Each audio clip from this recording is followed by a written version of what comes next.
గొప్ప కలిసి ఉంటే కలదు సుఖం. ఏయ్ ఆపండ్రా గోలా. సార్ గోల కాదు సార్, నీతి సూక్తులు. ముందు నోరు ముయ్యండి. నేను వెళ్ళేదాకా సైలెంట్గా ఉండండి. సాకేత్, టీ తీసుకో.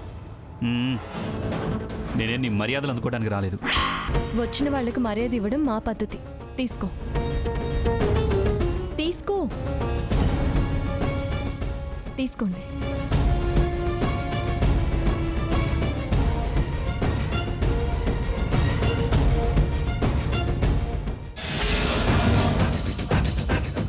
అంత అసహ్యం చూపించడం మంచిది కాదు.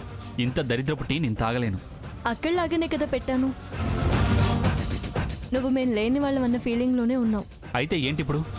నాకు తాగబుద్ధి కావడం లేదు, నేను తాగను. అంత బలవంతం ఏం చేయంలేరా? ఏంటి సంగతి? మా ఇంటికి ఎందుకు వచ్చావు? ఈ పేపర్స్ మీద మీ సిగ్నేచర్ కావాలి సార్.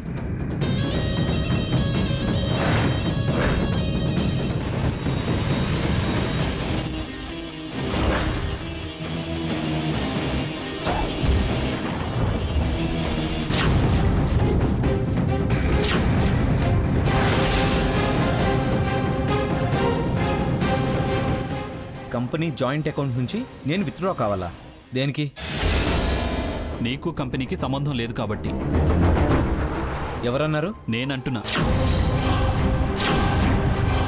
నువ్వు వదులుకొని వచ్చావు. నాకు ఆస్తుపాస్తులు వద్దన్నాను, కానీ అధికారాలు ఉంటాయన్నాను. నాన్నమ్మతో సంబంధాలు తెగినప్పుడే నా అధికారాలు వదులుకుంటాను. అదొదులుకున్నావు, ఇదొదులుకున్నావు, అన్నీ వదులుకున్నావు అంటూ మళ్ళీ ఇదేంటి? హక్కులు, అధికారాలు, బాధ్యతలు వదులుకోలేం. ఈ మెలికేంటి? మెలికేం లేదు, స్ట్రైట్గానే చెప్తున్నా. నేనేమి ఆస్తి కావాలి అన్నాను, కానీ ఆ కంపెనీ నాన్నమ్మ కష్టంతో పెంచింది. అది కరిగిపోకుండా చూడాల్సిన బాధ్యత ఉంది కాబట్టి. నాకు ఆ అకౌంట్లోంచి జ్యువెలరీ షాప్ అకౌంట్లోకి 1,50,000 డెబిట్ అయినట్టు మెసేజ్ వచ్చింది. కంపెనీకి, జ్యువెలరీకి, బట్టల షాప్కి ఏం సంబంధం? Something is wrong. As a director నాకు క్వశ్చన్ చేసే అధికారం ఉంది. జాయింట్ అకౌంట్ హోల్డర్గా నాకు రెస్పాన్సిబిలిటీ కూడా ఉంది.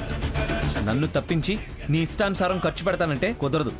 కొత్త డ్రామా, కొత్త డైలాగులు మొదలు పెట్టావా?